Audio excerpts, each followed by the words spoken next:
Hello there. Welcome to the Recipes with Ray podcast. It has been a while, and I talked to a coworker today who really enjoys listening to this podcast. Shout out to you. You know who you are. And they're like, what? Like, I didn't have any podcasts to listen to. I was like, I know. So I'm so sorry, my lovely listeners, that it's been a while since I've given you some content. This podcast has not been abandoned. It's just on pause. But I was driving home from work today and I thought, you know what? Instead of having to do a whole bunch of research on something cooking or food related, I'm just going to share with you how I make barbecue pulled pork. And do you like pulled pork? And are you intimidated by pulled pork? If you are, you don't have to be, because the recipe I have for you today is super simple. And you don't need a smoker and you do not need your oven. So what do you need? How do you cook it? It's not over an open fire either, so you're good. All you need is your crock pot. So, how I make my pulled pork that is so tender, it just falls apart. You just pull it apart with a fork. Easy peasy lemon squeezy. Now, you'll need an average size crock pot, not a mini one. And if you're doing this for a party, you could use a really big crock pot. But you will need pork butt or pork shoulder. I believe they're the same thing, pork butt, pork shoulder. And it's a relatively inexpensive chunk of meat. So what you'll do is however many pounds of that you want. Lately, so my crock pot is either a 4 or a 5 quart, and I picked up a five-ish pound pork butt, and I cut it in half because that's a lot of meat. I was not feeding an army, so I cut that in half. So it was about 2 to 2.5 pounds each chunk. So I did one at a time. I did not oil my crock pot at all. I just put my 2.5 pounds of pork right into the bottom of my crock pot. And then over the top, I sprinkle, it was about 1 to 1.5 tablespoons. So I say for each pound, sprinkle 2 teaspoons of sea salt over the top. I used kosher sea salt. Kosher salt tends to have just a really lovely flavor. And coarse salt, the larger granules, if we want to get technical, they fill up less space in your teaspoon compared to regular table salt. So I'm not sure if 2 teaspoons per pound is going to be too salty if you use regular table salt. So just keep that in mind. I used coarse kosher sea salt. So I did about 1.5 tablespoons. So about 2 teaspoons of salt per pound of pork. Just sprinkle it over the top. And then I took my pepper grinder and I did probably 8 to 12 grinds of pepper. So however much you want, but I would do a little bit of pepper. If you don't want too much of that spicy bite that pepper can bring, you can use less. And then over the top, just the top side of my pork butt, I took my barbecue sauce because I like barbecue pulled pork. You don't have to add barbecue sauce if you just want pulled pork. You can skip this step. I took my barbecue sauce, your favorite. It can be store-bought, it can be homemade. Lately, I've been using Sweet Baby Ray's because it's tried and true, and I'm looking for a good tasting barbecue sauce. Maybe you have a recipe for me, but a good tasting barbecue sauce that doesn't have corn syrup and a whole bunch of other extra additives that if you were to make it at home, you probably wouldn't add. I take my barbecue sauce, back to our pork, and I would squirt a layer of barbecue sauce all over the top just to cover it. So I don't rub it in at all. You can if you want. I just go back and forth, zigzag the barbecue sauce over just the top side of my pork.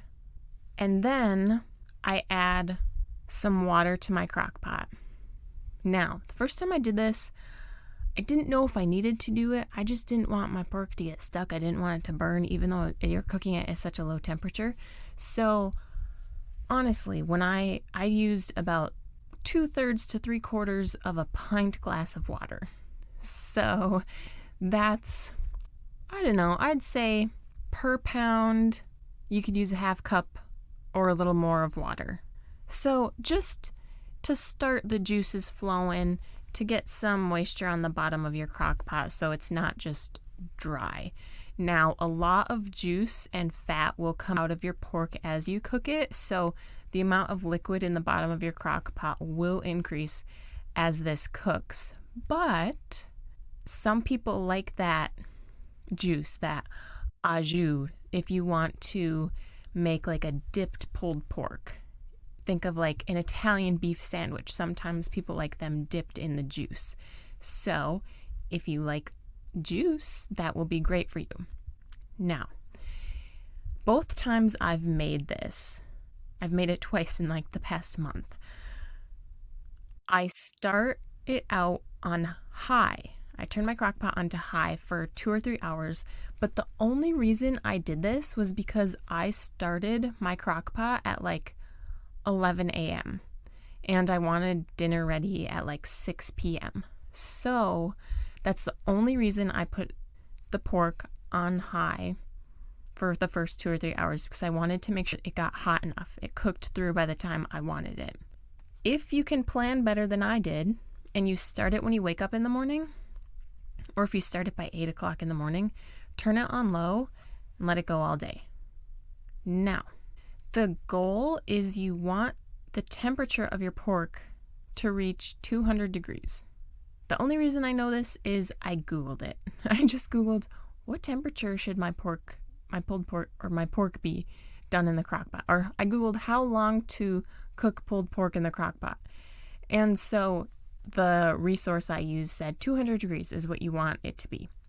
For me, after my first 2 or 3 hours on high, I turned my crock pot down to low. And then by 6 o'clock-ish, I used my digital meat thermometer and it was up to 200. So I was like, okay, I'm good. But like I said, start it in the morning when you get up. Let it cook on low all day, nice, low and slow. That is how you get a nice, tender, juicy chunk of meat. If you are cooking larger chunks of pork, I would just do a quick Google search and look at a few people's different websites or posts and see how long they say it took them to cook 5-10 pounds of pork, pulled pork, a pork butt specifically, or a pork shoulder. I reckon most chunks of meat that you're going to be making for yourself, your family, or a small get-together, starting it when you wake up in the morning and having it ready by 5-6 o'clock is very doable. Thawed, not from frozen, from a thawed chunk of pork. So, when your pork is done, make sure it's up to temperature, and then you can take 2 forks or whatever you want to do and just shred it. Just pull it apart. Pull that pork apart, and then you get your pulled pork. And at this time, you can do a couple different things. How I did it is different from how I had originally planned to do it. How I actually did it was I pulled the pork, and then I let the pork sit in its juice. Like, I pulled my pork out. It came out in a few pieces because it was falling apart at this time. You can shred it in the crock pot, or you can pull out the chunks and shred it on a plate or whatever, and put the pork back into its juice so it stays nice and juicy.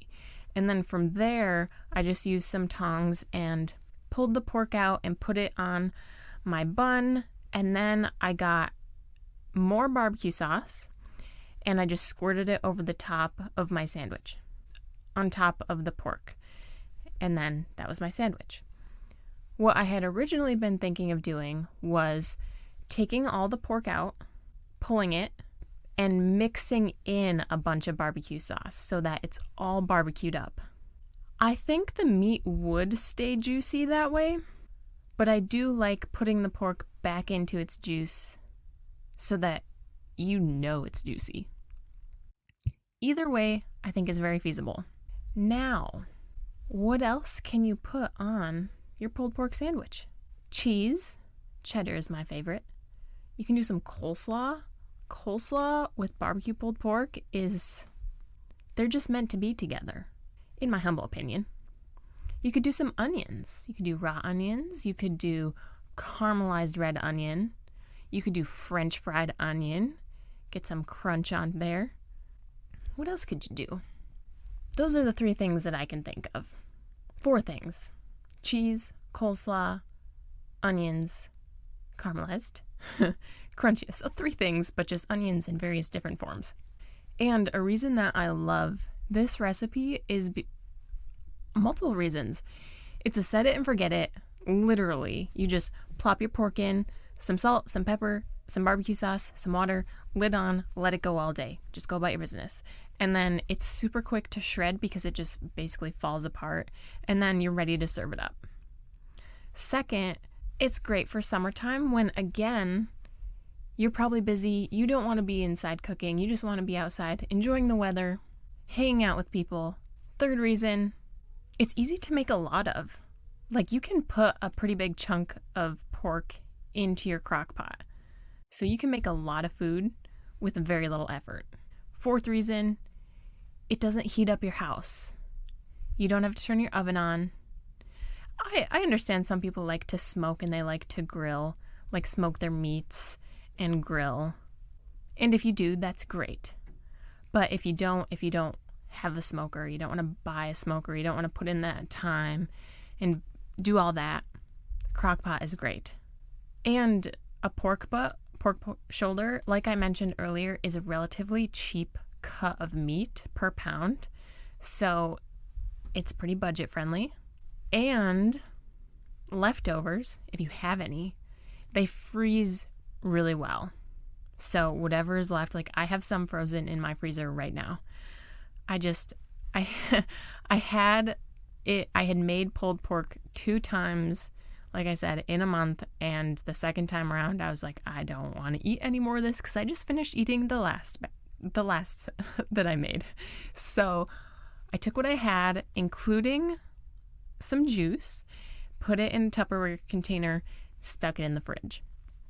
And I don't know how long it'll be good for, probably a while before it starts getting freezer burnt or anything. So I'm sure by the end of the summer, in the next couple months, I can just pull it out, let it thaw in my fridge for a day or 2, and then I'm ready to have some more barbecue pulled pork. And barbecue is just a summertime flavor, so a lot of wins with this technique. If you guys are listening on YouTube, drop me some comments on your thoughts, on your opinions. What would you do differently? What would you top your pulled pork barbecue sandwich with? If you enjoyed this episode, if you are enjoying Recipes with Ray, the podcast, be sure to follow, subscribe, hit that bell so you know when I drop the next episode. If you're listening on podcast, I would love it if you would rate and review the show. Let me know what you're liking, how you're liking it. Always remember that Jesus loves you and he wants a relationship with you. And if you want more content from me, go ahead and click here on screen for another episode, or I will link another one down below for you guys. And I will hopefully talk to you sooner rather than later.